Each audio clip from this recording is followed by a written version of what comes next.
पुणे के Hadapsar assembly seat पर महाविकास अघाड़ी में बगावत देखी जा रही है। यहां से साबिक मरकजी वजीर महादेव बाबर शिवसेना बीटी से टिकट मांग रहे थे, लेकिन टिकट न मिलने के बाद उन्होंने शिवसेना के एक बागी उम्मीदवार आज़ाद उम्मीदवार गंगाधर वधे की हिमायत करने का फैसला किया।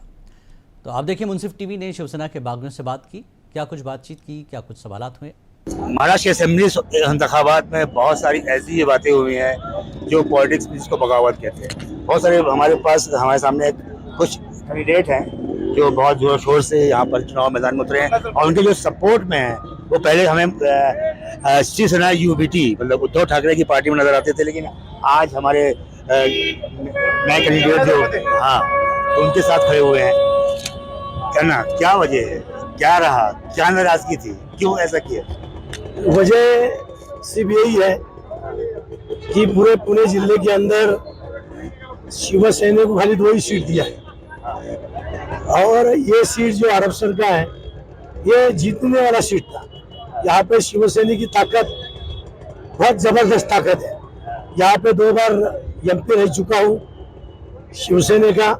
यहाँ पे मैं और हमारे सूर्यकांत लोनकर इसके बारे में बहुत जिक्र किए कि ये बात शिवसेना का है, शिवसेना को मिलना चाहिए, लेकिन राष्ट्रवादी ने सुना नहीं कि नहीं ये हमारे को चाहिए, हमारे को चाहिए करके उन्होंने लिया है। तो शिवसेना जिंदगी रखने के लिए, शिवसेना ये हमारी माँ है, माँ का रक्षण करना हमारा धर्म है। इसके लिए हम शिवसेना के ही कैंडिडेट, हालांकि अभी अपक्ष है जो गंगाधर जी वधे, इनको मैंने खड़ा किया है। पूरी शिवसेना, खाली महादेव बाबर नहीं है, महादेव बाबर अकेला कुछ नहीं कर सकता। पूरी शिवसेना, पूरा मुस्लिम का, पूरे सर्वधर्म संभाव ये गंगाधर वधे के सपोर्ट में है। इनका जो निशान है वो एसी है, एयर कंडीशनर, जो 16 नंबर पे, उनको हम जिताएंगे। जीतने के बाद एक शिवसेना का आमदार मिल के हम कंधे पे बिठा के मातोश्री के दरवाजे पे लेके जाएंगे और उद्धव साहब को हम गिफ्ट देंगे। क्या बात है? अच्छा, ये मतलब जो फ्रेंडली कुछ कहीं पे फ्रेंडली मुकाबला है तो उसी फ्रेंडली मुकाबले में ये भी है, लेकिन उद्धव ठाकरे ने जो चेतावनी दी है कि ऐसे कुछ अगर होता है तो हम कार्रवाई करेंगे, कुछ इस बात का डर है आपको? अभी कार्रवाई तो जिन्होंने बंडखोरी की है उनके ऊपर तो कार्रवाई हो चुकी है। अच्छा, अभी वैसा कार्रवाई का कोई बात नहीं रही है। पार्टी की जगह उनका सही है कि हर पार्टी अगर कोई अपक्ष उम्मीदवार खड़ा रह गया तो पार्टी उसके ऊपर कार्रवाई करती है, चाहे बीजेपी हो, चाहे शिंदे गठ हो, चाहे कांग्रेस हो, चाहे राष्ट्रवादी हो, उसके जरिए वो भी कार्रवाई कर सकते हैं। उन्होंने कार्रवाई की है। देखिए, ये जो गढ़ रहा है, आपका बहुत पुराने लीडर रहे हैं और बहुत ही पॉपुलर रहे हैं पब्लिक में, तो क्यों नहीं शिवसेना ने आपको चुनाव किया? क्या इसमें स्ट्रेटेजी में कुछ गलती रही है शिवसेना की? गलती तो मैं नहीं मानता हूँ।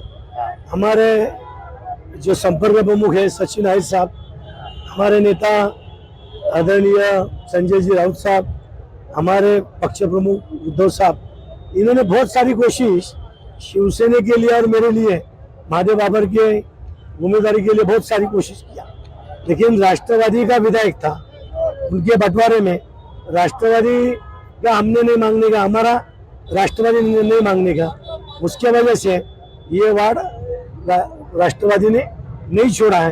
हालांकि शरद पवार साहब को भी ये मालूम है यहाँ का जो पूरा माहौल है वो शिवसेना की तरफ से, महादेव बाबर की तरफ से जीत के ओर सब जा रहा था, लेकिन वो बंटवारे में हमको नहीं। नमस्कार साहब, आपका भी स्वागत है। चुनावी मैदान में है, जाहिर सी बात है सख्त मुकाबला है। कितनी आशा उम्मीद है जीतने के बाद इस क्षेत्र के लिए, खासतौर से यहाँ पे अल्पसंख्यक और पिछड़ा वर्ग रहे, उसके लिए क्या करेंगे?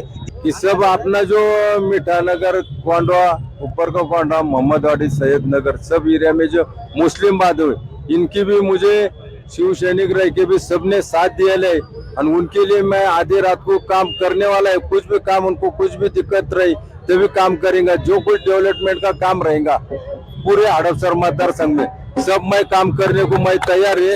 सब मेरे को साथ दे रहे। जय हिंद, जय भारत। जीतने के बाद ये मुकाबला, मेरी शुभकामनाएं आपको है। जीतने के बाद आप शिवसेना में सैनिक रहने वाले हैं या कहीं सरकार जिसकी बनने वाली है उसके साथ जाने वाले हैं? जीतने के बाद हमको उद्धव साहब को सीएम बनाना है, इसके लिए इनका एक वोट वहाँ पे जाके है। हम शिवसैनिक है ना, इधर उधर जाने की जरूरत ही नहीं हमको। हम आज भी शिवसैनिक है, कल भी रहेंगे, मरे तक हम शिवसैनिक रहेंगे। देखिए ये मुकाबला बहुत सख्त है। यहाँ पर 3 कंटेंडेंट है, अजीत पवार गुट के भी है, शरद पवार गुट के भी हैं और यहाँ पर एक अपक्ष उम्मीदवार ये भी है। अब ये देखना बाकी है कि किसको इसमें कामयाबी मिलती है। मैं साजिद खान, मुंशी पुणे।